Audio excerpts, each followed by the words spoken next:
Thank you so much, by the way. As someone that has experienced PTSD, you are again correct. But I was just kind of curious around, because I'm aware of CPTSD, complex post-traumatic stress, and because I think people think PTSD and then there's just like one event. I was just wondering, is there any sort of research or correlation between like multiple events and the complex post-traumatic stress, if that makes sense? Yeah, absolutely. So complex PTSD is like a new diagnostic category that has psychiatrists meet every few years and kind of reassess the diagnosis, and it changes and shifts all the time.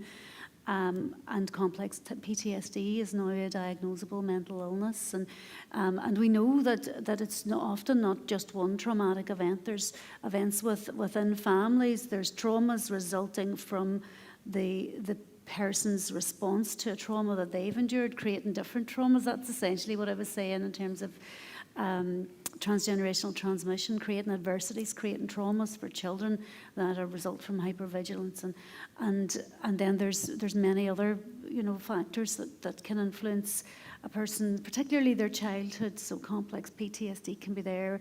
I think sexual abuse is quite a common one that you would get along with trauma relating to the Troubles in Northern Ireland too, and then abuse and neglect generally. So there's people coming with a whole collection of exposures, symptoms, comorbidities, coping strategies that are unhelpful, that mean that we do need a lot more very highly trained trauma therapists here, and we need access to psychological therapy. So often people are given medication, and it doesn't change the memory. It kind of dampens down the symptoms. Very helpful in getting people to the point where they can start to process the memory in a different way, but medication's not really enough. I would say we want to be at least providing other types of services so people have choice and have options.